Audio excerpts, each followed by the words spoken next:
I'm running 5 games, but I don't want to talk about it right now. They don't need to know. Yeah, it's like, All right. the internet doesn't need to know quite yet. I'll tell you They'll know afterwards. soon enough. Yes, indeed. Because I'm pretty sure we'll talk about it at some point. So, Green Lantern. Bro. Okay, Did you get a chance to watch it? Yes. Okay. Yes. No, real quick. Oh, wait, real quick. Before we go any further, let me point out this is like one of the first episodes in a while where it's the original 3. I know, right? Yeah. Yes. So you know what that It's means, just the right? 3. You know what that means? Bitches, Bitch ass Isaiah. Get ready for a lot of those in this episode.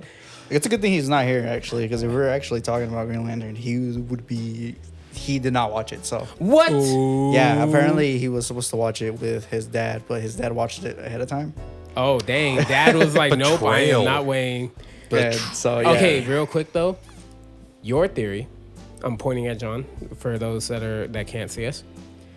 Your theory is one of the running fan theories right now. That the whole parallax and everything. Yeah, that's one of the biggest theories right now. Is that what happened? Okay, we will talk about it when we do it. We'll do our standard non-spoiler, and then we'll definitely go into spoilers because you kind of have to.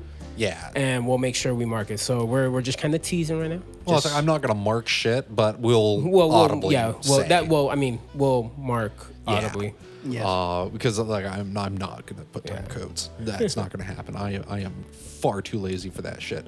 But yeah, so Lanterns has premiered this last Sunday on HBO. It's so good. It was the pilot episode. Get it because he's Hal. a pilot. Yeah. I loved it. I really like what they're doing with this. I'm liking how they're building up Jon Stewart.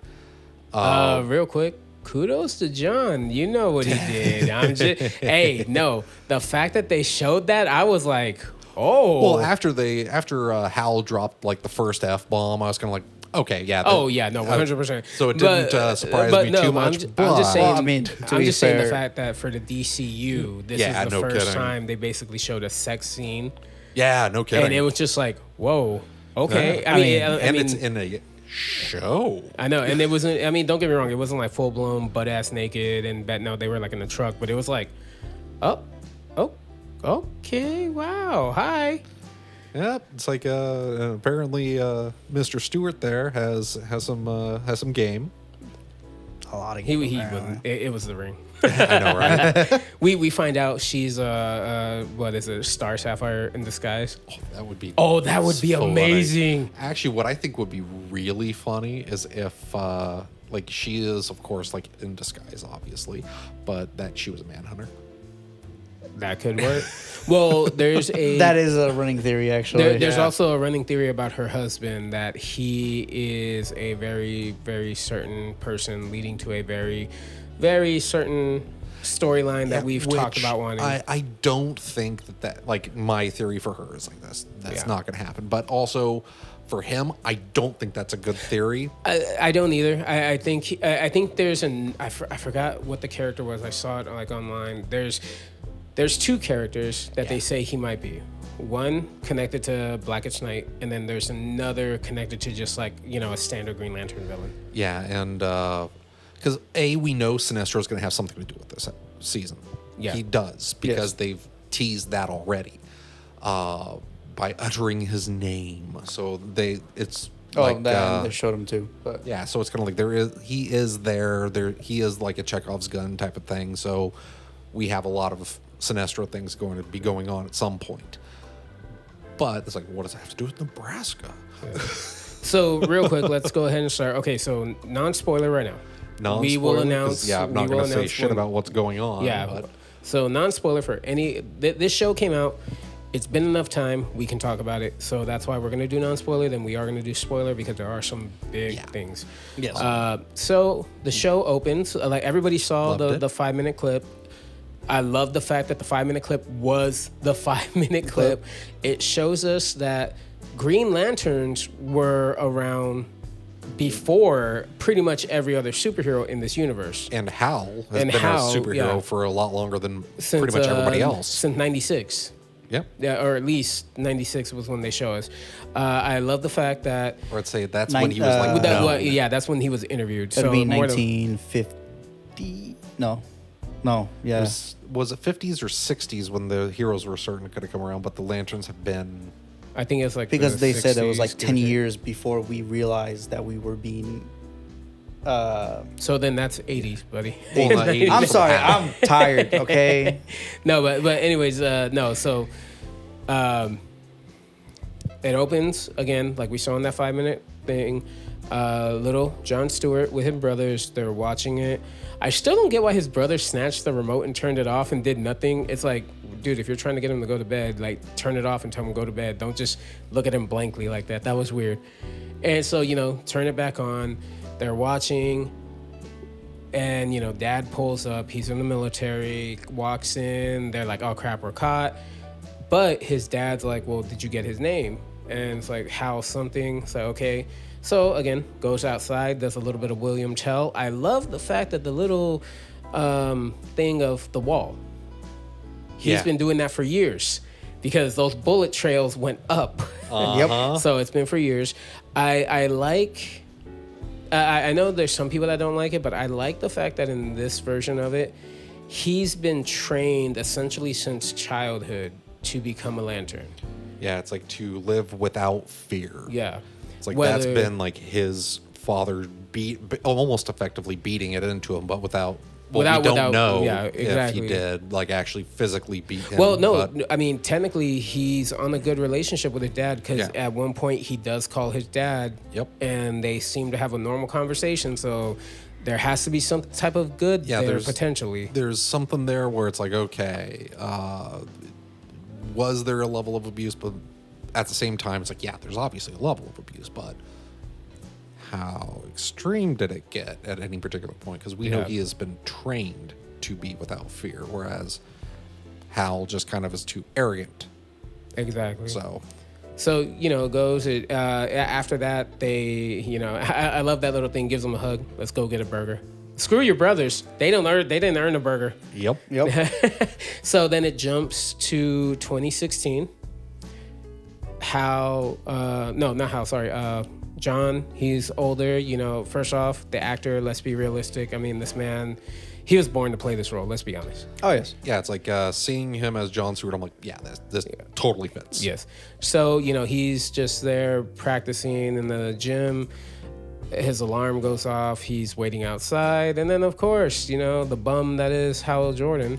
Oh, by the way, I should point out to you guys, I'm not a Hal Jordan fan. I'm a Jon Stewart fan. Oh, no. And I'm basically every other Lantern fan. Yes. Atrocitus being number one. But Dex Star, baby. Exactly. Yes. So he pulls up. And I love the fact that like how he tells him, "I'm late. Aren't you mad?" Like, no, I'm not mad. Are you sure? Because every time you call me sir, sounds like you're just saying fuck off. It's like, no, sir. And it's like, but I love the fact that this is a Hal Jordan that you can tell he is so weathered and worn that he can read people. He knows 100%. Oh, you are pissed. It's like he's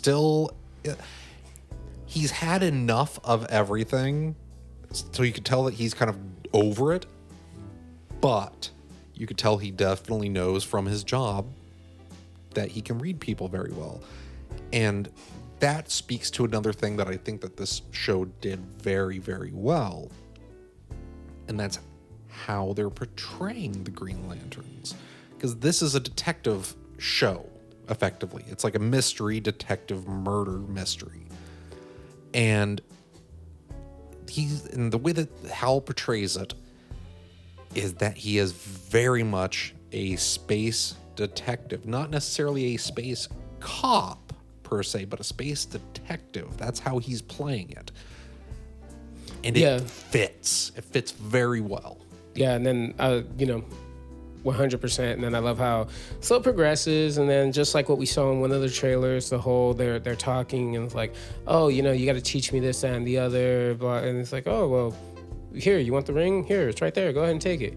He's like, well, I got to earn it. It's like, oh, okay, well, 3 miles up, there's a taco stand. Meet me there. Throws himself out the car. Car goes off. Puts the ring on. It was funny because I was watching it with my parents, and my dad was like, wait, what the heck? And so he uses it. But what I love is the fact that the ring, they do show you a little bit more about the ring, because as he's walking up, the ring accesses the old Hal Stewart memory. Or Hal Jordan. Sorry. Long day. Yeah. Hal Jordan memory of... from like 10 years ago. Yeah, 10 years ago, because he, again, he's just so out of it now. He's not updating it like he should be. And thus we get the whole, what was it? It's raining in Nebraska? Hailing. Hailing in Nebraska. Hailing, Nebraska. And he's like, well, what does that mean? And he's like, well, tell my current self and he'll know what it means. It's like, okay, cool. I do love the fact that John points out, 10 years ago, you were a lot better than you are now. And he's like, well, what do you mean? And he's like, well, don't worry about it. No, we're good friends, blah, blah, blah. I love how, like, John, it's like, weird. Do I trust you? I like how, it's like a memory, essentially. And even then, like, John could have just been like, yo, right now, you suck. You are a horrible person. But no, at that last split second, he's like, no, we're good. You're a good guy. You're a good teacher, this and the other. So I like that there's still that bit of integrity in him where it's like, yeah, Hal pisses me off, but I can't do it. I guess still. It's where he says in the car too, is like, I have respect for the chain of command. Yeah, exactly. And then don't forget, it's even said later on when they're doing the interrogation, when it's just him and the sheriff, where I think he said something about like, well, no, I don't hate him, I respect him. Yeah. But so they get up there. The one thing that I love the most, so what I love in this is that people know Hal Jordan. So they're asking for pictures, and he's just like, yeah, sure, whatever, blah, blah, blah. He's not being a dick about it. He's not being chauvinistic. It's just like, yeah, hey, yeah, sure. When that little girl's like, my mom loved you in the suit. He's like, oh, well, you can tell her I wear it on special occasions. I was like, oh, dude, no. We know what that means. But I do love the fact that when John gets there, he's like, oh, so you did survive. Cool. So what did you construct? Bubble wrap? Oh. the fact that he's just so disappointed. Like, out of everything, bubble wrap, really? And it's like, hey, I mean, it worked, right? Yeah, it's like, it worked. That's all you can ask for, really. The one detail that I like, too, is when that happens, if you look close enough at the screen, you see him covered in bubble wrap. Yeah. Yeah, they're still right there. And then, of course, so he tells them the message. And I love how just instantly... Yeah, he's like, pick up the tab. Yeah, pick up the tab. Just goes. Boom, flies off, goes. Which also really does speak to how they wrote the characters and how well they did that. Because, of course, Hal is very grizzled. He's kind of like the veteran on the force at this point. Kind of, again, over it in a lot of respects. But he gets that one message and immediately goes to work. Yeah. And so I really like that. Although I will say, I love the fact that John was able to get a flight that fast. I know, right? That was amazing. Anything that is unrealistic in that show, was that flight. It was that. But I do love the fact that, they pull up. First off, I love the sheriff. Yeah, she does a great job. I think she did a great job. This thing where it's like, you can tell she's got respect, but at the same time, it's like, hey, fuck you, though. Yeah, she kind of like hates him, but is like, okay, I respect you enough to give you professional courtesy. And then, funny enough, real quick, later in the episode, when she was on the phone, did you know who she was talking to? I don't remember. Supposedly, she's talking to Commissioner Gordon. That actually makes sense. And there's a running theory that she's related to Kate Kane. Oh, okay. That apparently she moved out of Gotham because crime got so bad, and that's why she's where she's at now. Okay, I could see that. That's a rumor, but no, I could see them going that route. But if you listen when she's on the phone, she says, "Well, how is she doing?" Well, or something along the lines of like that, and it's like, oh, okay. So apparently, it was stated that she was talking to Commissioner Gordon. Well, he could be talking about Barbara. No, that's what that means. Oh, it's in reference to Barbara. Like, how is she doing? So, okay. The whole thing. I loved how they broke down the whole scene in the football stadium of John walking out and explaining everything. And it's like, cool, great, you're good. And I love how, Hal's sitting there and he already knows all this. He knows everything John's going to tell him. But the one thing that John doesn't know is that, the reason why Hal's over there is because he's watching a guy. And because John did this, the guy now knows he's being watched. And you just blew our cover. All of our cover. not even just them. The cop. Even the cop knew. Yeah, she knew 100% something was up. My favorite part of the whole scene was like, I just fucked it up, didn't I? Yes. No. I love that. And that's the thing that I'm loving about how they're portraying John. He is as confident as he is. He will admit when he screwed up. Like that right there. That was a big moment. Anybody that knows the character knows that's key to him. Yeah, it's like Jon Stewart is always a super, like even in the comics, he's a very upstanding, very honest. Yeah. Yep. And that's one of the things that they're translating to the screen very well. I mean, even what is it, the animated movie that they did where he became the Green Lantern and it was the Parallax movie. Yeah, the one of the newer ones that came out where, because it's part of the newer animated universe that happened because of the whole Infinite Crisis thing. Yeah. One of my favorite things about it is when Green Arrow tells him the monitor or the quote that they use for the ring to charge the ring. He's like, man, this is some corny ass shit. But yeah, so there's a whole little chase sequence that happens because, so basically what happened was there was a shooting at a football game. Yep. Did they say who actually committed the shooting? They did not. Because I have a feeling it was homie's militia that did it. Because remember, Hal kept telling them, each of these bodies is going to turn out to be an alien. Yep. He's like, I guarantee you. And the sheriff, and nothing against the sheriff. Like, I know there were some people that don't like her because it's like, oh, you're a naysayer. It's like, no, she's a human being, to our knowledge, thinking like a human. Granted, trying to deal with human problems in a world where shootings like that were becoming more and more and more regular. Granted, yes, apparently in this world, aliens are known to exist. Yep. But again, her mind doesn't instantly go to that. Her mind's like, well, no, these are shooting victims. They're not and this and the other. And I love that. She's also not as well informed as the Lanterns as far as, I mean, in the right before the scene occurs in the interrogation room, they're talking in the little viewing area, and he's like, oh yeah, all these different creatures, 14 different species can fool MRIs and all that stuff and can come up human. So it's like, okay, so she didn't know that and obviously wouldn't be able to. Although I do like the look on her face when she's like, oh fuck. See, that's what I'm liking, is that they're doing those little nuances of when the character realizes they screwed up, you see the look on their face. They play it off. And they're also doing something very, very, very good that a lot of other superhero properties in general have not been doing.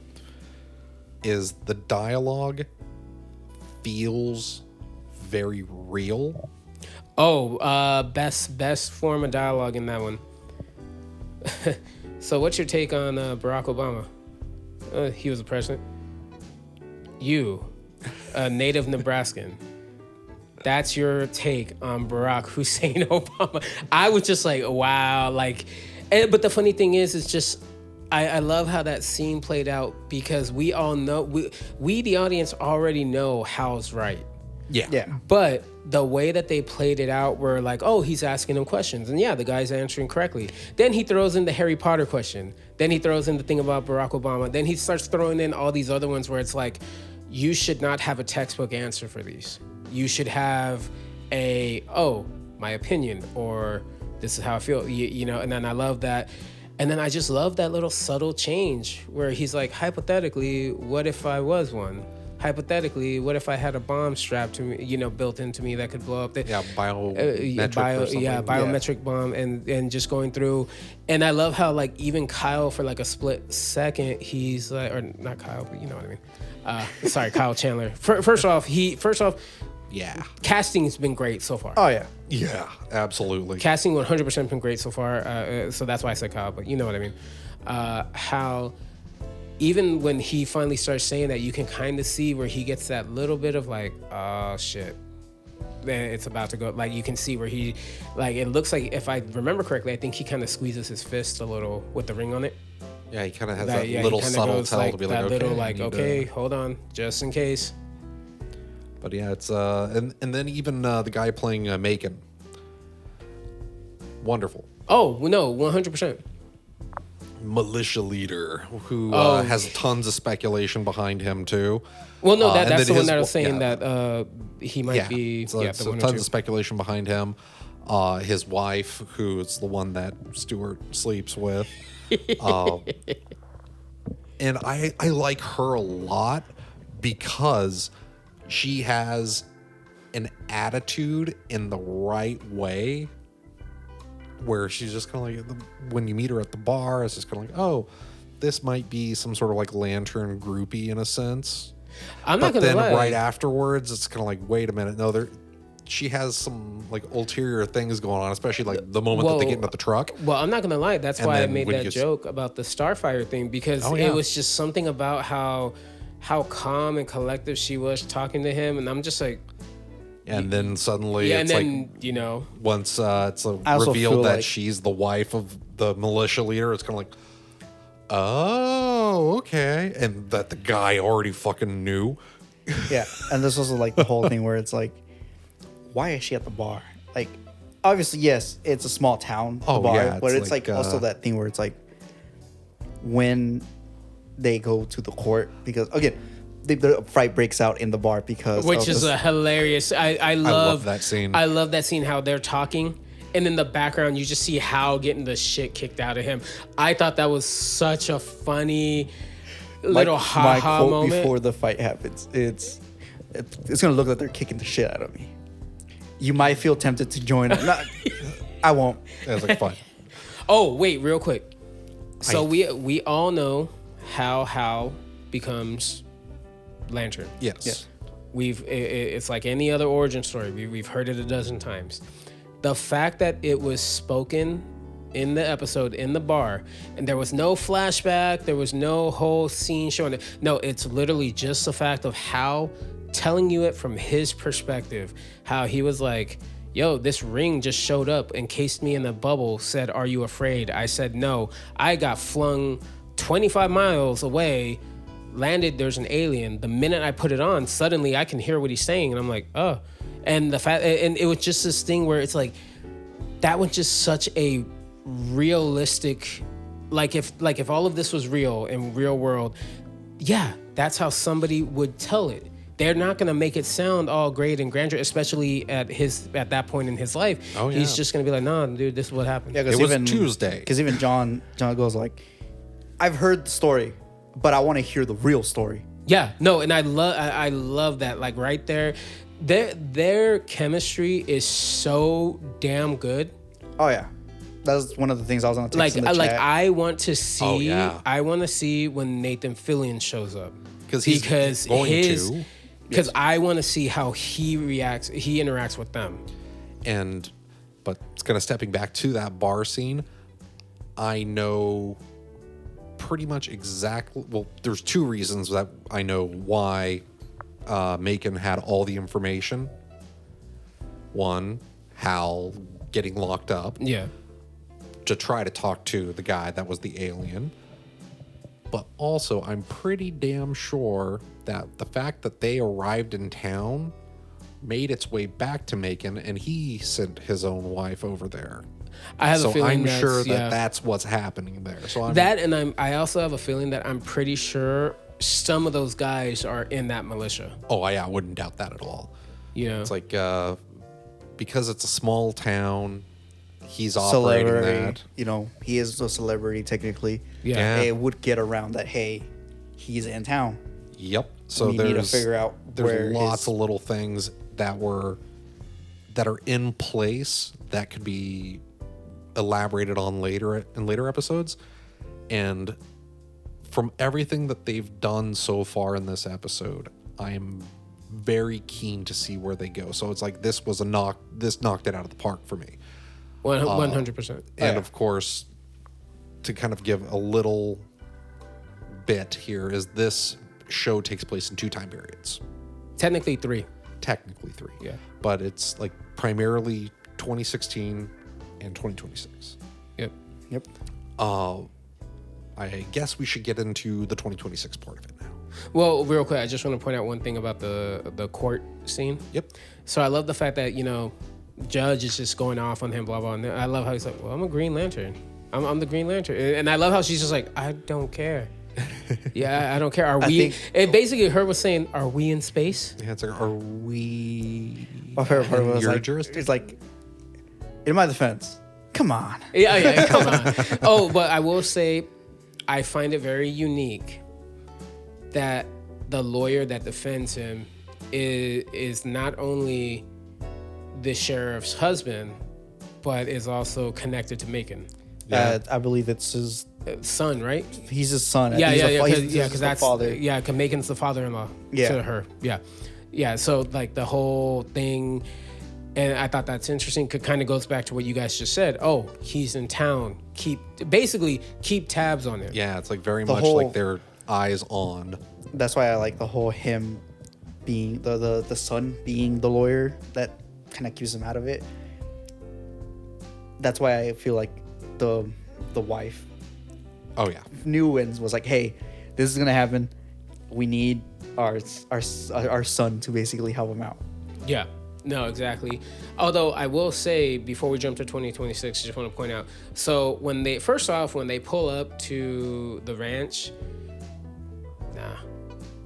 I'll be the first to tell you, and I don't really need to explain why I would do this. But me personally, I would back out and back up and drive away. Just being honest. And then you go through, but the funny thing, it's like outside of his wife being like an Indian woman. Yeah. It looks like what you'd expect almost like a Midwest Waco. Yeah, no, exactly. No, but what with a really nice house. But did you guys? Yeah, it's really nice. But did you guys see that one part when he's cooking in the kitchen? Which realistically, that food looked great. I'm just I really did. But the fact that he's like, oh yeah, no, because he did the whole thing about, well, yeah, John Stewart, looked you up, couldn't really see. All I heard is like you don't like meat, so we got you tofu, and it's like, oh, what? You guys didn't look me up before you got here? That I was like, oh, I was like, okay. That's a red flag. Yeah. That's a red flag. This man, I feel like, have you guys ever seen the Flag Guy on YouTube? Oh, yeah. I feel like at that moment, it would just cut to him running across, my brother in Christ, run!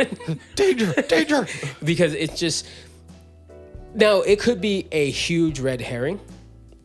It could be, but I doubt it. Yeah.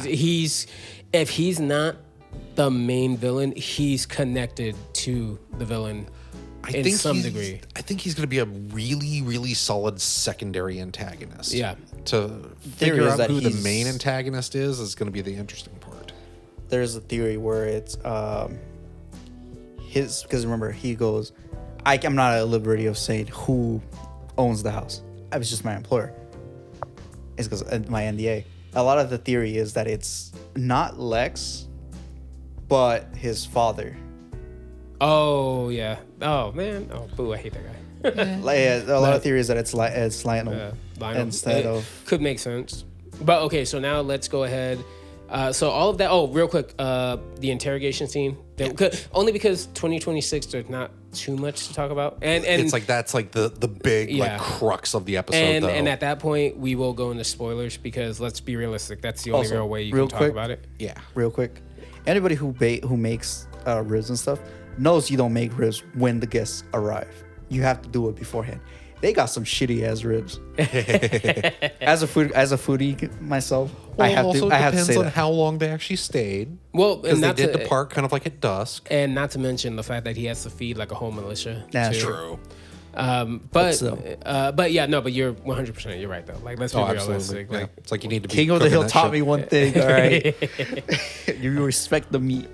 but yes, And propane. yes, and propane accessories. Yes. All right, so then we get to the main point why Hal got in trouble to begin with, because he wants to go interview the alien. I love how the sheriff was like, "Hell no, over my dead body." Locked him in a broom closet. Yeah, and then this happened, and she's like, "God damn it, I hate you." I just love that fact that where it's like you can tell as mad as she gets at him, she still respects him. There's still that level of respect there because She even warns him too with Macon. Yeah, exactly. Oh no, yeah, and that right there, that goes to tell you, okay, hold on, what's going on? Yeah, it's like there's something more going on. She might have some information, but not all of it.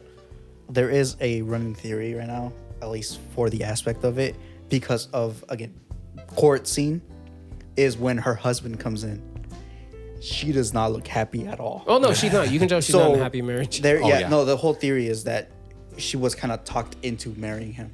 Oh no, no, it's not a happy marriage in the slightest. You can tell 100%. It's a functional marriage of convenience, more likely than not. Yeah. And so that life can be comfortable and nobody's going to get murked. Yeah, but I love the fact that interrogation scene happens, right? Yeah. And so she's like, yeah, MRI, everything came back, 100% human. She just looks like she's happy to like prove Hal wrong, and that's when Hal brings up the whole, hey John, how many species can infiltrate Earth and not be ever found out? He's like, 14 that they can fake. Yeah, 14 known. 14 known that can pass every single test that you could do to prove if they're human. And then that look of like, well, shit. Damn it. Yeah, she just has that like face drop. And it's also, to be fair, like the whole alien thing. Yes, Hal has already said that yes, aliens exist, but it's also like 10 years before Superman kind of became a thing. Exactly. So it's like everyone's there's still kind of. It's kind of one of those things. It's like, oh yeah, we get it. You're telling us, but you're one person. Yeah. It'd be different if, tomorrow morning it was on TV every fucking day. Yeah, like we're seeing aliens, then, which does make sense. Does make it, but go kind of drawing back real quick to the ranch scene. Macon already deeply knows about aliens, but he is also part of a shady organization of some sort. So, which it's like you don't know what organization he's a part but what I'm of, saying, but it's what very I'm much saying like, though is that he already knows that the sheriff has interactions with him and the militia because family ties, but yet she still has a hard time believing. And again, that's just going to show, hey, she's just a normal human, quote unquote, sheriff in a small town. Yeah, she knows about the Green Lantern. She's heard stories this and the other, but she's still that down to earth person right now. That the grandma or the wife of is a manhunter. We talked about that in the beginning. It's like I could see her being a manhunter specifically because she is so nonchalant about everything, but there's probably other reasons. Like she's probably worked with Macon for forever. I'm just gonna. So she's probably part of the same organization. I'm just gonna go with my joke. I'm gonna make it a theory that she's Star Sapphire in disguise. I'm just saying. We all know how they act. So Now I'm gonna go to strict spoilers because we have towards the beginning we set this up. Okay, wait, real quick. We're about to start spoilers. 5, 4, skip ahead. 3, 2, 1, go. Okay, so with the beginning of this, even in our podcast here, and with the description of the series, we know that this is like, okay, a murder happens in Nebraska, and we're trying to solve this murder. We are shown a murder halfway into the episode. Because there was, or not even halfway into the episode, like a quarter in, if even, when people are gunned down at the football field. And this is all happening currently in 2016. After the alien self-destructs and they have all that going on with Macon and whatnot, it jumps ahead towards at the end of the episode to 2026. You see Jon Stewart come in, drive through the town. You see the compound that the militia's at. That right there. Completely obliterated. And it's all snow covered. That right there. That was like, okay. Some shit's going down. Yeah. But then Jon Stewart arrives at the football field again, where the murders took place. He's met there by the sheriff. She escorts him up. Sexton spot, by the way. And the same spot where he was viewing the field, Hal Jordan is sitting there, frozen, dead on the bleachers. With a bullet wound to the head. Bullet wound to the head and no ring. Exactly. So, it becomes a new question. Who killed Hal? Well, see, that's the thing. Before the show aired, it was essentially leaked that they were going to kill off Hal. Yeah, it's like it was guaranteed And that was going to happen in when- one way or another. But when it's like, that that wasn't- was the nice spoiler at the end. Was like, When that was said, that's when I started thinking, oh, that's the murder they're trying to solve. yep. They're gonna throw a murder out at you in the beginning. Yeah, and it's like, and they did it wonderfully. Exactly, the football field. But that wasn't the murder you're trying to solve. No, the murder you're trying to solve is Who Hal. killed Hal? Now the thing is, all the fan theories, is that even Hal? Yeah, because again, aliens can look like humans. Exactly. And there's plenty that can mimic. So it's, and including the manhunters. Exactly. And the fact that his ring was gone. Oh, funny thing though, it's been confirmed. Remember that movie we all saw a while back that actually surprised us? Superman. Yeah. So That's Hal Jordan's ring. Yep. That's Hal Jordan's ring. Even though it looks different. But Oh no! So apparently, the reason why it looks different is because the ring essentially takes on attributes of the owner. yeah. So of course, on Guy, it would look flashier and more. Oh, look at And me! now the fun part with that, now that we know that it's been confirmed that that's Hal's ring that Guy has. Well, first we already know Nathan Fillion is going to be in the show, so Dropping we are going to all see kinds Guy of Gardner. F-bombs. So we're going to see Guy Gardner, but now this really, truly becomes a show that is not just a murder mystery, but also it's an origin story specifically for Jon Stewart. How does Earth get the second Green Lantern? All I know, that moment when because if they're gonna do it right, it's gonna look like he's gonna get Hal's ring, but he doesn't. Oh yeah. And a ring's gonna show up to him, and that moment is gonna be so well earned. He's not getting a ring till the last episode. Oh no! It's gonna be absolutely. It's gonna be last episode. Everything looks like, oh, dude, we Or are at the so very screwed. end of like the episode prior to the final. Yeah, like we're all doomed. Whatever. Hell, I would even love it if Sinestro's there and witnesses him getting the ring, because then it's just like, oh, okay, now I got to look out for you too.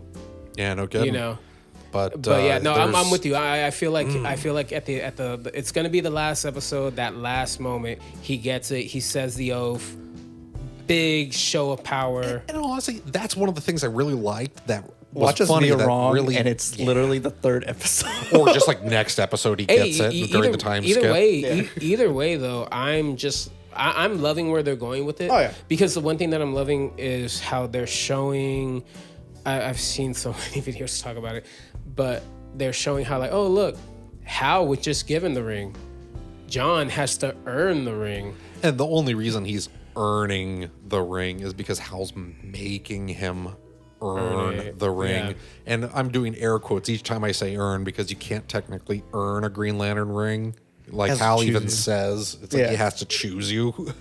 Well, I mean, technically, think about it. If it chooses you, you technically did earn it Yeah, well, to a degree. yeah, it's like it has to be compatible within the region, and then also be like, okay, hey, it's like you show enough willpower. It also kind of goes back to the whole bar scene, the conversation him and Hal have, where it's like, yeah, I just earned the ring. It came to me and it's like, I had to do an interview for it. And it's like, shouldn't you?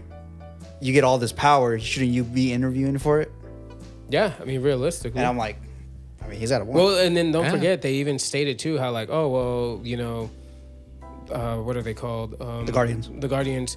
They never thought that Earth deserved a lantern or even needed a lantern. Yeah. They thought that this section of the universe Was just backwater. like backwater. Don't really care.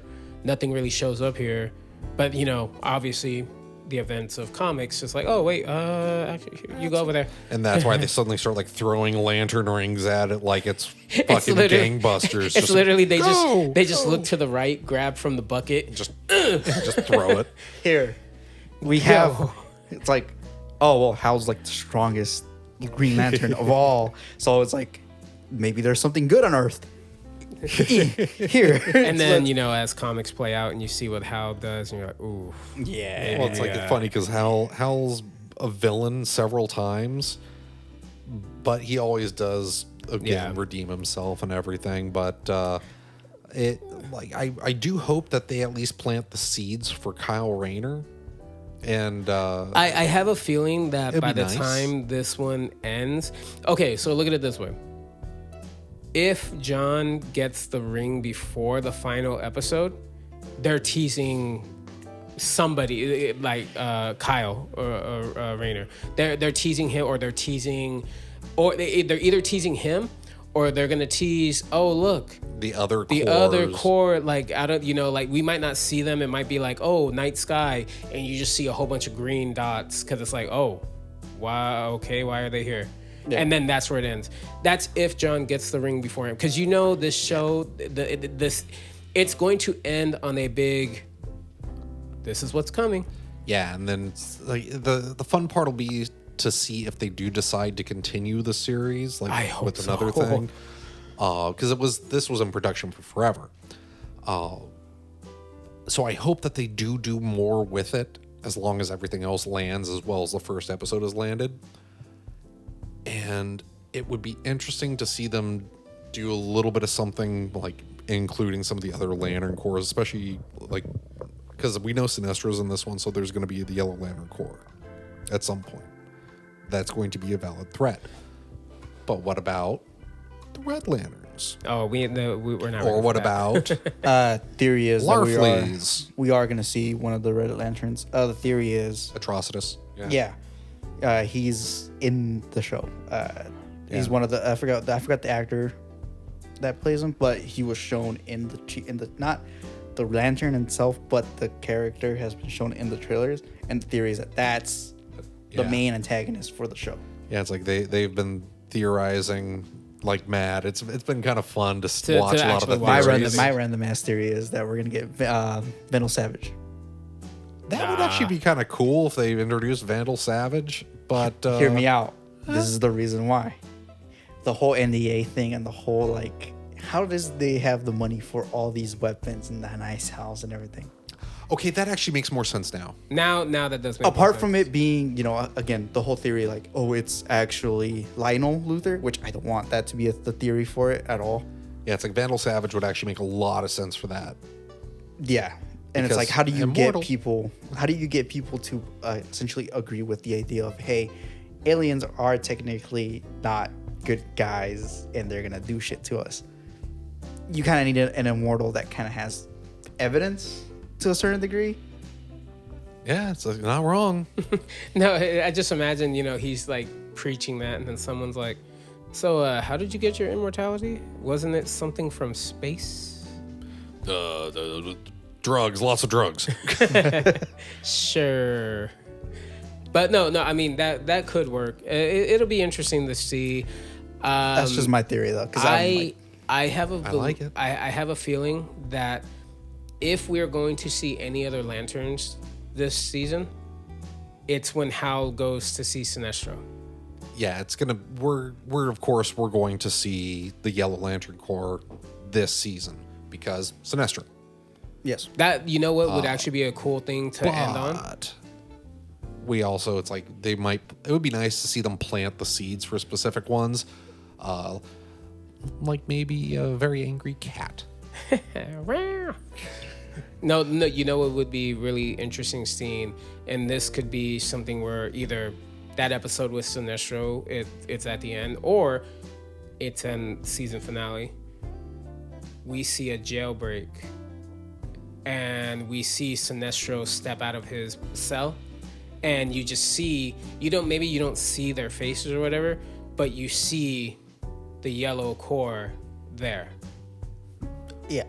You know, and so, you know, because in that way it's like, oh crap, that's something else. Because we know that the Sinestro and Hal episode is going to be in a flashback part. It's going to be a 2016. 100%.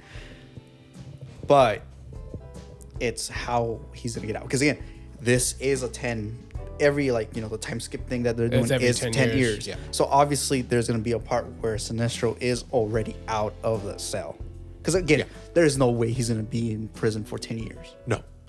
Although I would That just would be funny though. I would love the fact if, you know, towards the end, all the manhunters are there, they're beating down everybody, killing people left and right, and it's not the Green Lantern Corps that shows up, it's Sinestro Corps. The Sinestro Corps that shows up because think about it, the manhunters inspire fear. Yep. And that type of thing they would notice that would be an interesting, because then it could play into this whole, because the trailer has made it very clear, even though we only see a brief of it, the interaction between Hal and Sinestro is that even though they're on opposite sides, you can tell there's still some level of respect there. Yeah, it's like there is a level of respect that's been like teased between the two of them. We'll see if it actually, how much respect there actually is once they're there in front of each other and we get to see the full scene. Sinestro's just like, hey, Hal, Bitch. you bitch. Oh my God, I want to see that now. That would be just perfect. But who knows? Maybe we might get Sinestro's daughter. Oh, That would be interesting to see. And that would also very much lead again into like Kyle Rayner, because the two of them become an item. yeah. See, now that you Speculation. Okay, see, now that you just said that, there's a part of me that kind of thinks, you know, going back to the My wife. daughter's dating who? No, going back to the wife. What if that's her? Nah, too old. Well, no, that's what I'm saying though. It's But it's like, like too you know, old. that's where you like, you kind of like the spider web thinking. Yeah, true. But no, you're right. That would be cool to see. That would be cool. I mean, I'd like to see that, especially because Sinestro's daughter is still a Green Lantern. I do love the fact. Oh, go ahead. Okay, so this is back to like how you were speculating on how it would end with the Yellow Lantern Corps. What if this is just me kind of bullshitting it here?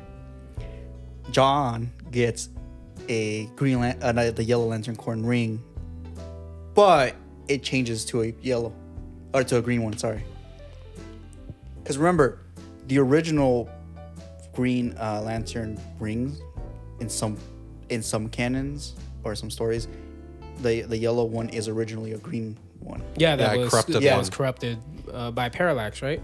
By the entity of fear. Yeah, entity of fear. That it was a Green Lantern that got corrupted. And so, what if John, being the non-afraid that he is, feels fear at some aspect, because obviously there is no human that cannot not have fear. He gets the ring, but his willpower is, you know, greater than the fear, and it changes the ring back to... So we're going to have a He-Man moment. He Yes. has the power. Yes. He has the power. I'd be down for it. I think, like everything we're saying, as much as I would love to see it, I don't think any of that's going to happen. No. It's like because it's gonna be it so fucking cool. This but is just, again... Yeah, that's just us just throwing speculating and kind of throwing bullshit out. I do think, though, 100%, if we're going to see any other lanterns, it's the flashback at the prison. Yeah. Because remember, Hal goes off-world. That prison is somewhere in the universe. Yeah. It would make sense that there are other lanterns there. Or I want to see Kilowog. well, no, see, like I was about to say, or it's either lanterns there, or it's manhunters. True. Because remember, for the longest time, the manhunters were under the control of the Guardians. Yep. That's true.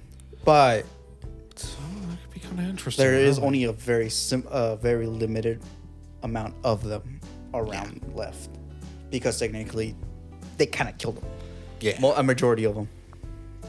Yeah, it's like so there's going to be a lot of good stuff to come in the Lanterns, regardless of if any of what we speculated is correct or not. Batman's gonna show up. I know, right? It's just You know all what I bad. want? And it's like not even any. It's they just Val. dig up Val Kilmer and put him in there. No. You know what I want? It's as the Clooney Batman. As a like.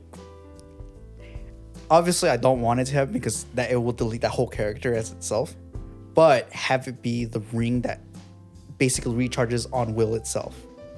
It's kind of a new concept that has came out in the comics, but basically they made a ring, Green Lantern ring that just doesn't need to be recharged. Wasn't that Jessica Cruz's? No, It wasn't Cruz's? no. Okay, fuck, which one was it? It is brand new.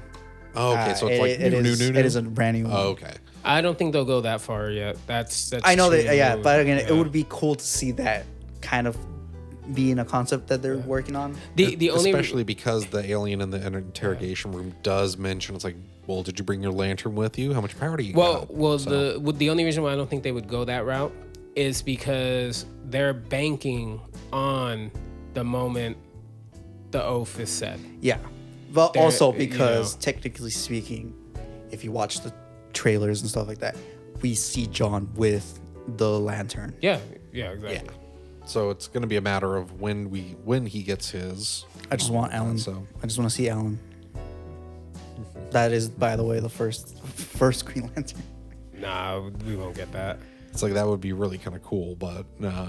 They kind of already kind of made it to where like Hal is the first known lantern. Yeah, first yeah. known Green Lantern for Earth, and on Earth. top of that, it's like Alan was a very different Green Lantern. He was like he did have basically a Green Lantern power battery, but he wasn't actually a Green Lantern. Yeah, he just turned the battery into a ring. Yeah, Yeah, and it's like he had no association with the Guardians or anything like that. he had a cape. You know what? Yeah. It was No, a very we could see that snappy happen. pick. You know why? Fuck the name for the Blue Beetle. Cord. Yeah, Cord. Cord. Yep. So that could be Because kinda we know interesting. that Blue Beetle is coming back. Yeah, but not till Man of Tomorrow. Yeah, but I mean, Yeah, which is a while away, unfortunately. But I mean, with the new show that's being announced, maybe we could see true. something. Oh wait, yeah. No, his show is an animated show, isn't it? yeah, they have an Blue- animated Blue one, Beetle, but yeah. then he'll be I mean, it'll still be Sholo Yeah. doing the voice. So and That's our ace, man. He'll be I know, right? and of course Man of Tomorrow. So, but yeah, so I'm very much looking forward to this. We've only seen episode 1 so far. Episode 2 comes out Sunday, Yeah, it's after my birthday. so it's like it's gonna be watch, it's gonna be Lovely. a bad episode because it's your birthday. I'm gonna cry if that's the case. Literally, we'll cry. Why you do this to me, DC? Your birth made it a bad episode.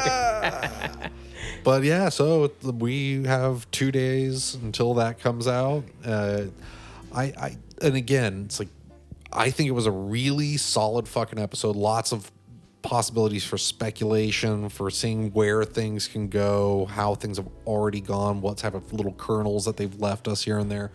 We've effectively talked about it as long as the actual episode ran. already. The one thing that I like is that they're not just instantly giving us Green Lantern. Yeah. Because they know they could have done that. They know that there's people online that, oh, just show us the ring, just show us the power, the constructs, this, that. And it's like, no. And the funniest part is the times we've seen the construct so far have all been fucking silly. Yeah. Yep.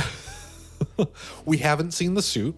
Well, no, Well, no, we saw have the we saw suit. We saw the suit. Well, we saw Hal's. Yeah, we suit. saw Hal's suit, and we only saw it from like I think shoulder up, basically. No, you saw the symbol. Oh, you saw the symbol. Oh, yeah, because It's when he was on chest TV. up. Yeah. Yeah. Like when he's being interviewed on TV when Jon Stewart was a kid. I forgot about that part.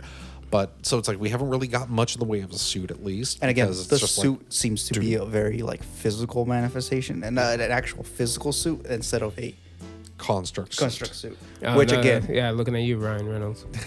I mean, even then, like Well, Guy Gardner's he suit gets it. Yeah. is also a physical outfit. Yeah. So it's like And Good.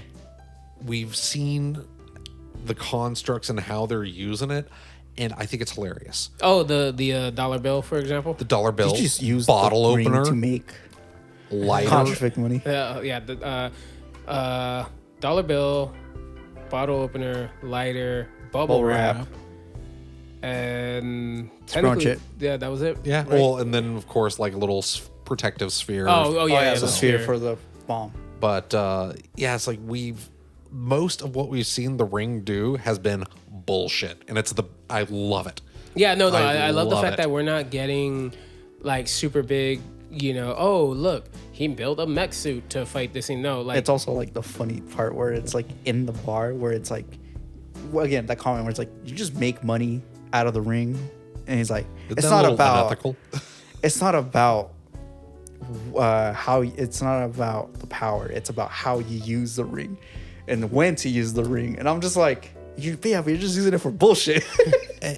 Although it is really kind of funny that you get that whole diatribe right there, and it's because Hal made $1 bill or so to put into the jukebox, and you're getting that before you find out that he's did that deliberately to play the same song several times in a row. I call BS on that because we clearly saw him enter different numbers. Well, it's gonna be kind of like a D2-4 or something like that. No, So it's gonna be but that something would like play different tracks on Well, like dependent on the jukebox.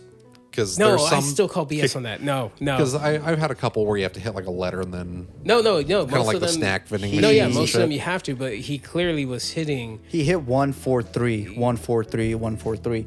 But if you look at him looking down at the thing, the jukebox is based off the numbers, stuff like that. So that number wise is the number that he hit for the song. So I think it is hilarious Oh, yeah. that it's kind of like, oh no, he actually had a plan for how he was using that. Even though it was still just like a bullshit thing. Because like, hey, why don't you just put $1 in there or something like that? It's like, I know you're Hal Jordan, you have a fucking $1. But no, It he doesn't look like conjures he a does. he conjures a goddamn $1 and then $20 actually. yeah, $20 and then just puts it in there and just turns the same song on multiple times. A total of 3 times because he does Well, the 3 same. that are audible. Yeah. that you could hear effectively. Well, I say 3 because we do, like I said, he does the same the number combination 3 times. which so- would also, if he puts 20 in there, that's a real expensive fucking $2. Yeah, that is very expensive. Didn't even get any change. That actually would have been funny if he got He got a changed. I got a feeling he did. Yeah, I- it probably is just stuff that are like, nah, nobody's going to care about that. We do. We do. We need consistency. But yeah, it's those little things that I really do appreciate about the show. And so I'm really looking forward to the next episode. It's like the moment it drops, I'm going to watch it. It's like I'm going to enjoy it. It's going to be I have to get the password again so I can watch it. You know what you should be looking forward to? Nathan Fillion confirmed Man of Tomorrow. Guy Gardner has new hair. No. it's going to be even more bully. No idea. He just said he will have a new hairstyle. Well, it's Just have him go full mullet. I think it's going to be the more recent, like the Red Is it the Lantern one where version, the where buzz cut? Like kind of type the buzz style? with off to the side a little Yeah, bit. that's probably what it's Yeah, gonna be. I would call it like the Boston. Oh, the absolute version. That or the Red Lantern version, where it's kind of what is it? I want to call it like a Boston punk cut in a sense, like Yeah, a Boston yeah. ska punk cut. That could work. Yeah, it's like I think that that's the haircut that they're gonna go with, because he probably, as a in character, he probably got tired of people clowning on his cut. So I'm thinking they're probably gonna do the full suit transformation and do just like the vest style. Oh yeah. My favorite quote from Superman. The Oath should do something against that haircut. Just walks away. Oh man, but yeah, it's like again super stoked about Lanterns. Great show. Thank you DC for not fucking this up. Yeah. Thank Yeah, you, because thank you, thank you, thank the you. funniest thing is for a show called Lanterns, we know like the stories this and the other, but the fact that it was not action heavy, Yeah. I was totally fine with it. The writing the carries writing it. and because basically, if I remember correctly, the writers are from like, what is it, True Grit or True Detective or something like that. Well, one of them I think was on True Detective. Yeah. And I think And the one thing of the is others, that I forgot what it was off of. the fact that the show was able to hold you without any of the spectacle. Yeah. So that means when we get the spectacle, holy crap. Man, I just hope Vision Quest matches up to this. Hopefully. I'm still surprised that they went through with it. I'm just glad Ultron's back. Is he? It's like, and on top of that, it's like I like James Spader. So. Oh no, Yeah. yeah, James Spade, yeah, that's fine. But is Ultron back? I mean, I'll take what I can get. Red herring. That's not Ultron. That's just another version of Vision in his head. Well, it is. Yeah. It's like I mean, at this point, it's all but confirmed because it's like all basically in his head, and that's why they have the human forms of like even Jarvis and all No, that. we know the reason why they had human form. The budget cannot handle. Yeah, exactly. It's budget. Let's be real. I think like my favorite meme of it is literally where it's like, Ultron, human avatars, and then it's like the meme goes, the budget does not have money for our superhero forms. like, don't get me wrong though. It's I get it. It's fine. Personally, I'd rather see the actor than CG, Ultron. Just because, let's be realistic, they did Ultron dirty. Oh yeah, Yeah. So we still need some time to get over that. And sorry, I had to caught the I'm cautiously of it. I'm cautiously optimistic about the next phase of Marvel, but I'm very cautiously optimistic. Like I'm far more cautious than I am optimistic. Well, what it looks like that you're gonna cringe right now. Disney Marvel is doing it. If you notice, like especially D23, for example, that just finished. Funny enough, when we were recording this last one, we were like right after we finished, and then a whole bunch of stuff dropped. But it looks like Disney has finally said, "Hey, you know what?"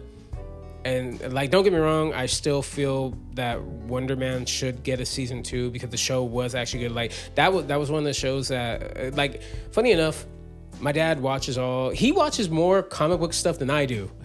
Okay, because he just has the time. We know he watches it. Hey, at least we know now where you get it from. Yeah, exactly. True. Like, so he watches it and he'll be perfectly honest, like, oh, I liked it, or I didn't like it, or it was this and the other. He loved Wonder Man. He thought it was good. He thought it was great. And then I watched it and I was like, whoa, hold on. This is actually really good. So I am kind of upset that it got canceled for whatever reason, because there's so much things online right now. For whatever reason, it got canceled. Yeah. Well, there's a real simple reason as to why. And it's one that a lot of the online discourse does just kind of like gloss over. It's just not the direction that Marvel's heading anymore. Exactly. It's kind of the whole thing with Doom in general. It's like Kang was set up. He was everything there. All the things were pointed towards Kang the Conqueror. And then Jonathan Majors got in some shit. They had to pivot. And they pivoted a lot. And then people started to see that, oh, people are starting to like really hate on our like TV show-esque content. Let's go back to our bread and butter and then scale back enough so that we can actually put time into these things. And that's what they're doing. That's why Vision Quest is a season. Well, people forget Vision Quest is technically part 3 of a trilogy. Yep. But it's also a season. Yeah. And we're not getting any more TV shows for an extended period of time because Marvel's been seeing it's like, okay, we can't get people to watch this shit on a regular basis because the TV shows are so far between everything, and they set up it became stuff. too much homework. Well, it became too much homework, but it's also they set up things for the movies, and then if people don't watch the movie, they're going to go to season 2 of something, and then it'll be like, what the fuck happened in between season 1 and 2? Or they're just going to be like, okay, we're going to set this up and then we're just going to end it here. And then people are just going to wonder where the fuck these characters came from, why they have all this established history in the movies. It's too much work for the audience, and it's too much work for the studio to make it work on a regular basis. So I'm fine with them canceling the shows. That said, I think they should keep the characters. Like Wonder Man, 100%. they need to keep him. They need to put him into something else. No, I agree full-heartedly that they should at least keep the characters. And if you want to know where they've been, hey, the world is crazy right now. Secret Invasion. There you go. Or Secret Wars. I keep getting Secret Wars and Secret Invasion. Secret Invasion's already happened. Yeah, that's already happened. That was a bad Terrible show. Again, Marvel can't do fucking shows right. It's like Secret Invasion should have been like a home run. Should have been a home run. No, they fucked that up. Still waiting for Armor Wars to happen, That which is got not canceled. happening ever. That got canceled. Oh fuck. Yeah, Blade's canceled. Armor Wars is canceled. Anything that's going to be like a series at this point outside of Vision Quest and balls. We were just talking about pretty much. I think outside of Vision Quest and what was the other show that they're still doing? There was one other. I don't remember, but Vision Quest effectively, once that releases, that's the last show they're doing for years. Yeah. So, who cares? But once Doomsday finishes, and then we're going to get Secret Wars, that's going to be basically Battle World. That's a long forgone conclusion at this point. I think that's when they're going to bring Wonder Man back, is in Battle World. Probably more than As As likely. long as he keeps his damn mouth shut. I don't know. That we'll just have to wait and see. I mean, we can just go watch. We can just go support the actor in the other movie that he's doing with what's the actor? Mark Wahlberg. There you go. By true. any means, Yes. right? Yeah. By any means. By any means. I actually do want to see that movie. It looks good, Yes. Yeah, no, I saw it and I was like, and based on a true story. yes. Yeah. I was like, why is Wonder Man in here? Why is Wonder Man working with Marky Mark from the Funky Bunch? But I do want to see that character again, Yeah. just because I don't remember if in the comics he's technically a mutant, but in this universe they're treating him as a mutant, and we are technically entering the mutant saga in which Marvel. I'm when it comes to the mutant saga for Marvel, I know that they're super happy that they got rights to finally do all of this. Can they? Of course, it's Disney. I don't have a lot of faith in Disney, ever.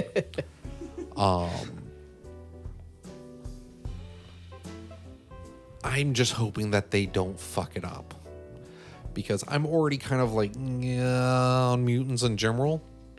Well, But- did you hear about Storm? Well, no, the fact that so X-Men is going to come out, and then Yeah. after X-Men we'll get Black Panther, and apparently she's going to be in Black Panther.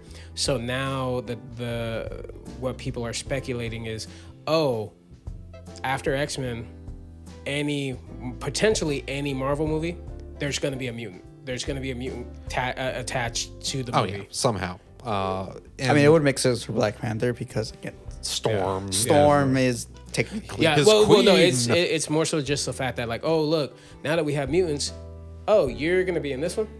Yeah.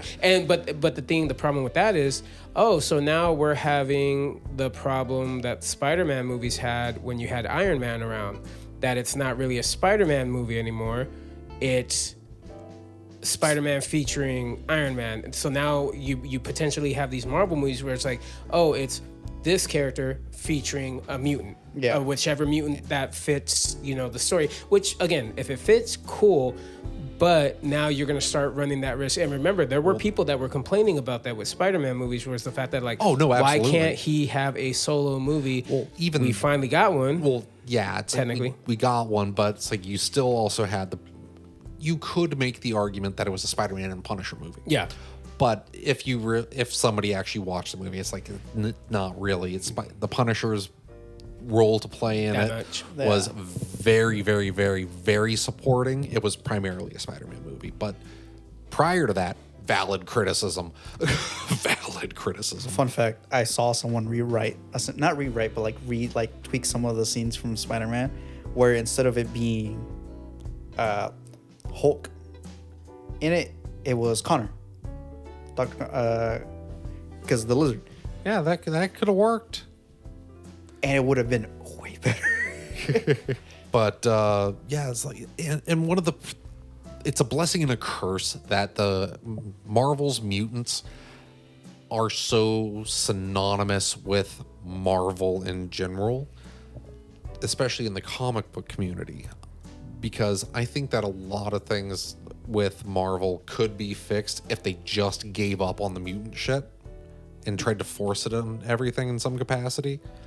Like in the comic books, because there's always like conflict with the mutants. There's always conflict with the mutants. Or it's like, if it's not the mutants that are having some sort of play in the conflict, it might be the Inhumans, which are mutant adjacent.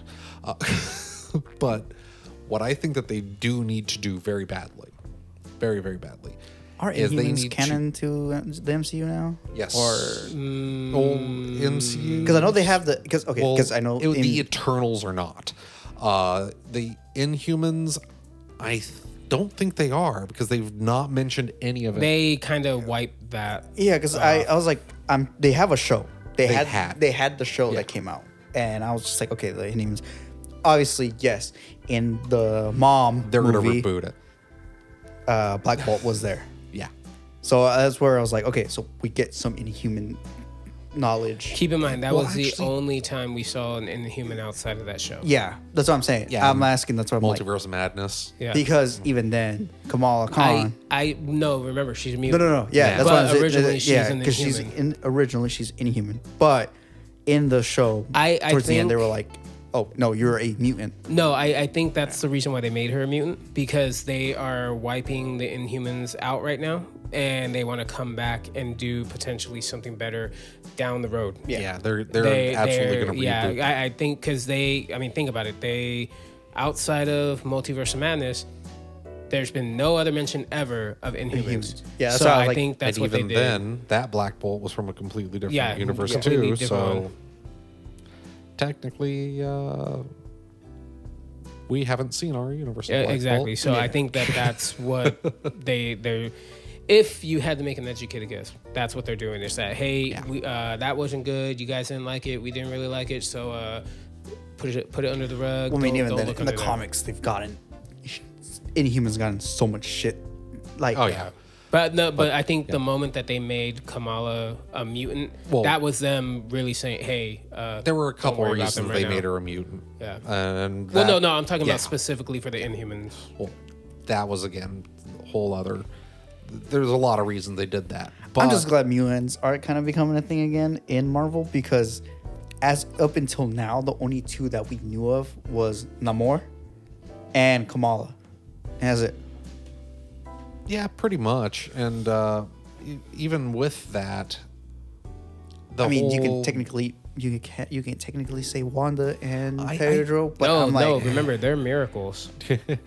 They And, were called miracles. were they? Yes, I thought they were they called were. enhanced. No, they were called miracles. And I'm personally kind of the mindset where X-Men has been a.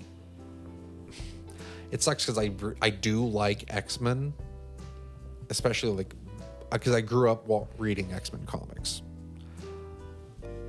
More so recently, I think that they have been a net negative, both in all forms of media, like comics, movies, and TV. They've had a resurgence recently with X-Men 97, and then of course you have the new cast announced for X-Men coming up, and we do have a villain that we've wanted coming up. Adam Driver is playing Mr. Sinister, so that's a positive. I like do that. the fact that it's not like he didn't say Mr. Sinister. The name that he said was the original name for or one of his aliases. Yeah, one of his earlier Nathaniel aliases. something or other. And I am just really, really hoping that they don't just start throwing mutants in every goddamn thing. It's gonna happen. It's unfortunately it's Disney. It's gonna happen because they've got to introduce the characters so that you have a background to them before the next or before the X-Men movie that comes out in 2 fucking years. Well, no, that's the problem. Yeah. X-Men movie comes out first, and then Black Panther. Yeah. Well, And no, then- the Black Panther. The reason Storm's going to be in that is because Well, no, she's but that's what I'm heavily saying. related. Like, they're gonna be in movies after. Oh no, X-Men. yeah, after that, definitely that. But now that we know what the cast is, it's also how many of these people have already been working on projects for. True. So, but X-Men has a terrible track record in media as far as like movies go. Yeah. Terrible track record. Well, I also hate to say it, but like, think about, And not to go too far out there, but think about the climate we live in now. They're gonna be like, oh, they're woke. It's like, bro, have you never read an X-Men comic? Have you not seen X-Men the animated show at Yeah. that point? Yeah. Even you can even say 97. 97. Yeah, That it's whole there's first lots season. of stuff dealing with oppression. That's kind of where moral it literally choice. came from. So there's they're an allegory. especially in more recent times, they become more and more and more and more of an allegory. But then again, at the same time, in comics, they've also been villains more often than they've been good in the recent past. But as far as films go, they've had such a bad fucking track record that I sincerely, even though I am not a Disney person in any capacity, I lies. really hope they break that curse of bad X-Men movies because they need it. They really, really need it. X-Men, again, grew up on that shit.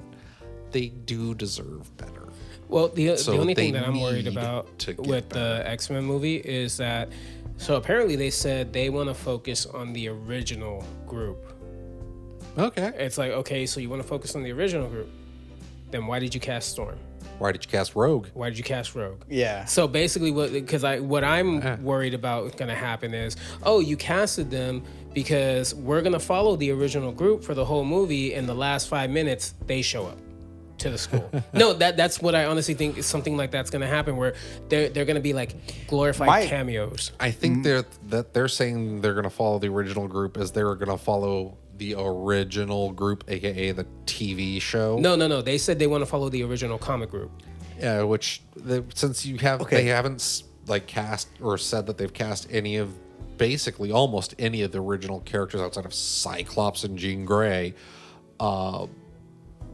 they're probably talking out of their ass. Either that or they're going to slowly introduce them throughout the movie, and they're just going to be the ones that appear in all the other fucking Marvel movies. There's also the whole thing with Emma Frost. Why is she going to be the good guy in this one, or is she going to be a bad guy? Because in the original, she was bad guy. Yep. I have to go with that running theory that she's there because outside of Mr. Sinister, they're leading up to the Hellfire Club. Which is really silly that they would lead up to the Hellfire Club. Because, frankly, the only people that are... Well, each one of them is a threat in one way or another. Yeah, in their own way. But they're not compelling villains. They really aren't. It's like Sebastian Shaw just kind of like does what he fucking wants. Emma Frost is basically, I can turn to diamonds, and I'm not as good of a telepath as Jean Grey. I think what it's going to be... But I'm about still the your only guy man. who's cool. No. What I think is going to happen is, if the rumors that like a lot of people are speculating are, is that so the movie's gonna play out. We're gonna see Mr. Sinister, blah blah blah, this and the other. He's gonna get away like he always does. Rat bastard always finds a way.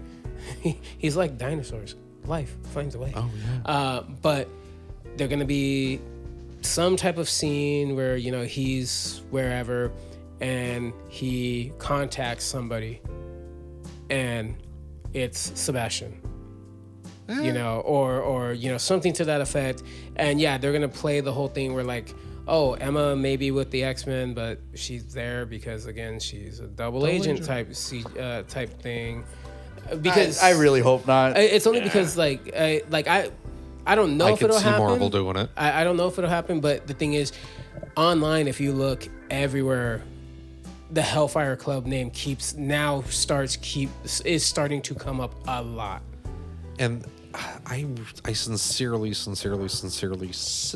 hope that they do not do that, because again, they are not really compelling villains. I don't think I can say I've liked any Hellfire Club storyline where they were the main villains ever. They're cool characters and they do interesting things from time to time, especially with their interactions with X-Men. But as main villains, I don't think that they've ever been compelling to me. I've never once been like, ooh, this is a super cool villain arc storyline for them. I was like, no. I mean, look at what happened in X-Men 97 during the attack on the island. All but Emma were basically wiped out. Mm-hmm. So kind of goes to show you like, oh okay. Yeah. And the reason that they wouldn't wipe out Emma is because she's a snow bunny. Yes. That's it. I know, right? But yeah, it's on top of that, it's like I'm so happy they're done with Krakoa. Oh yeah. That whole arc. Please skip that for the movies. No.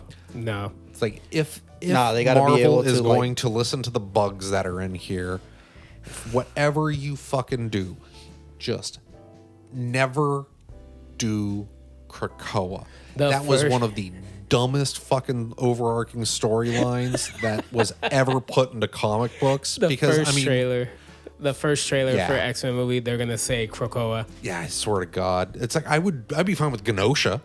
No, they're gonna say Krakoa, but not Krakoa. Krakoa was the dumbest bullshit because for fuck's sake, it's all of a sudden it's like, okay, cool. We have a land for mutants, and it's kind of like a magical living land, like Mogo from the Green Lanterns, but shittier. And now we suddenly can just start growing mutants again, and we got to back them up like it's a fucking hard drive. And now, we could just throw mutant bodies at the wall and we'll just regrow them and da-da-da-da-da. And Charles Xavier is walking and he's suddenly kind of more villainy and Cyclops still sucks. The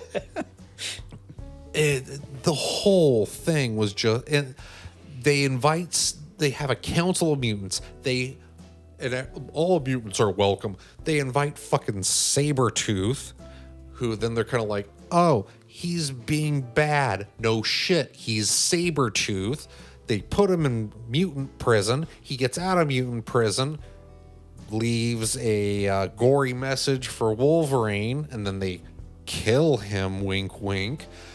And then on the council, because he's such a bad guy, we want to have him closer. They invite Mr. Sinister and Apocalypse to be on the mutant council, and they listen to them.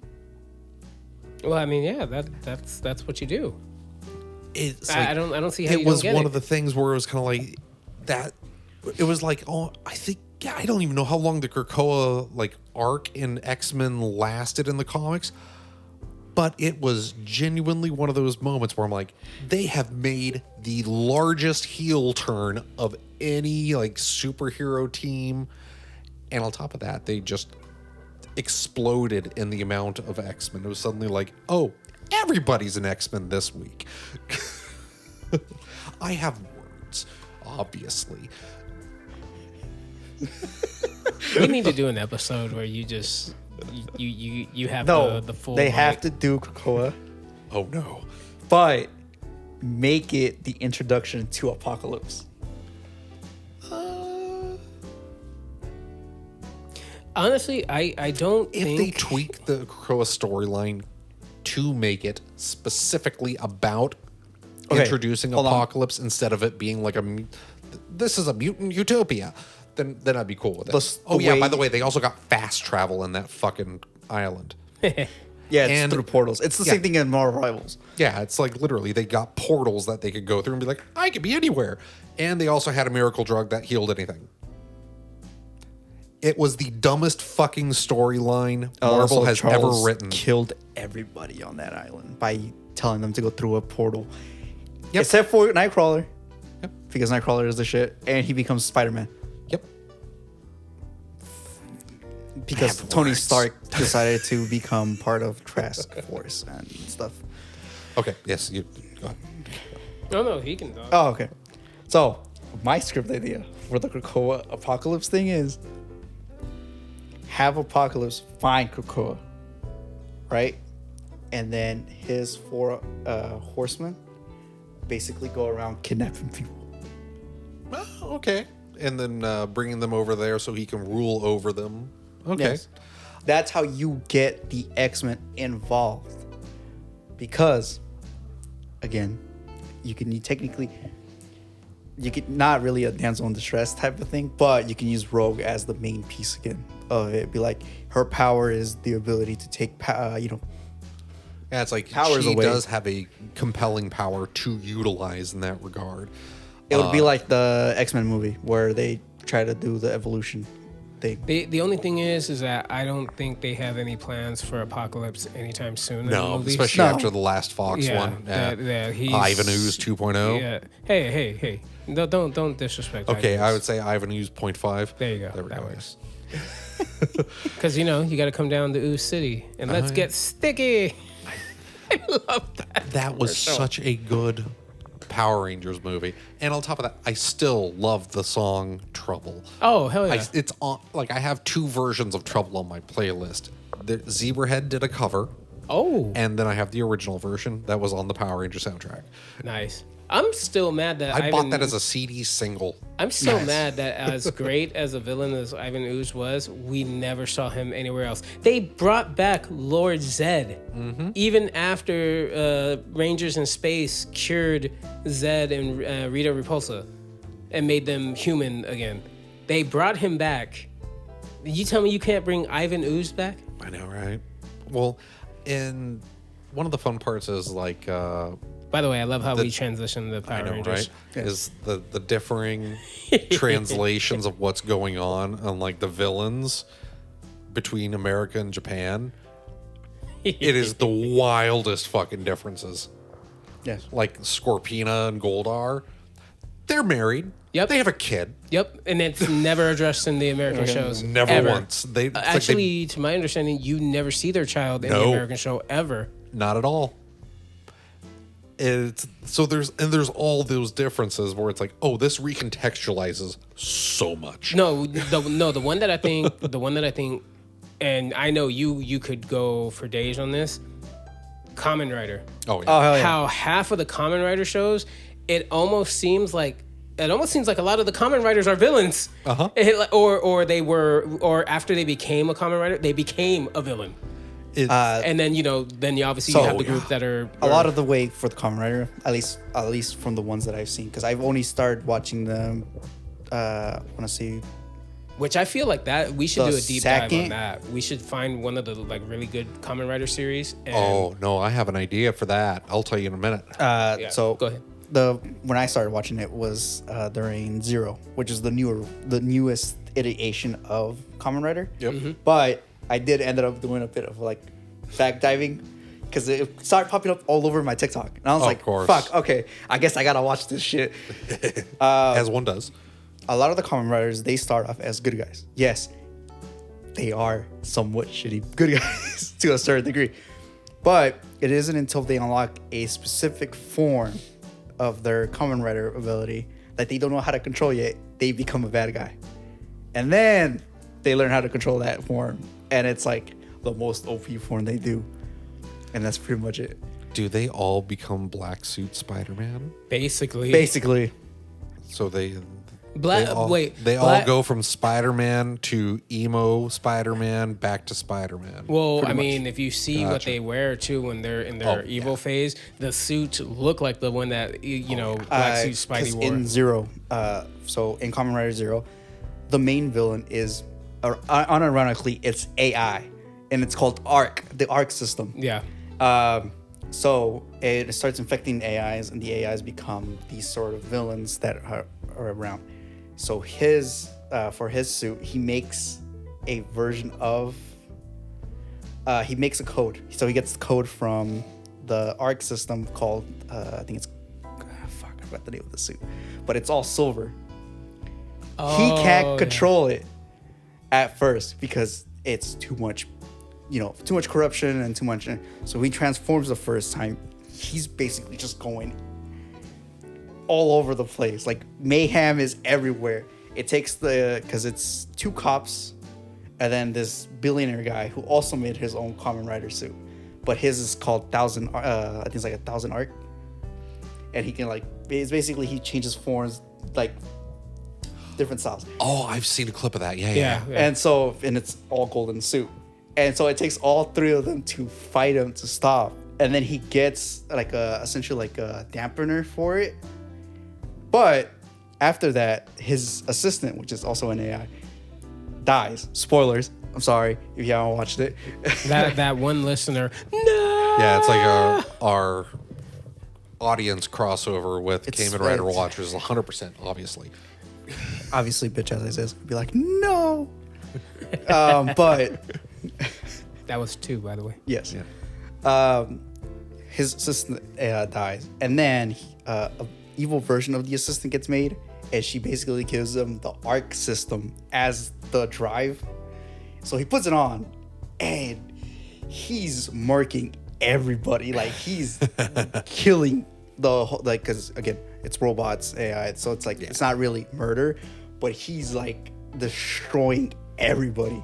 And then they fight. So he meets up with the side characters meet up and all right, we gotta stop him.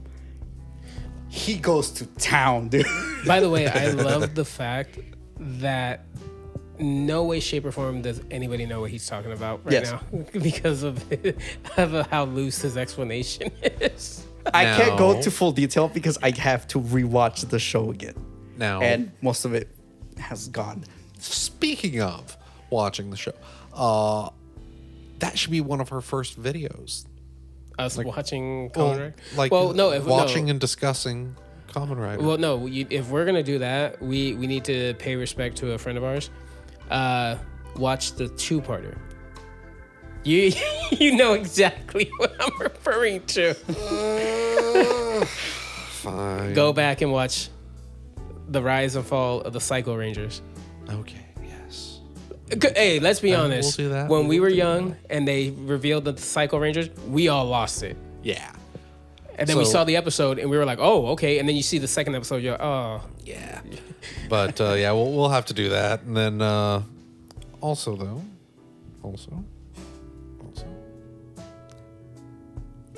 I know what Marvel should pick up as a property. Kind of going on this line of thought. Beetleborgs. Oh, yeah. Oh, funny enough, just recently, the 3 original Beetleborgs for the American show, they had a little reunion. Oh, cool. Yeah, I saw it was on social media. They showed a picture of them together.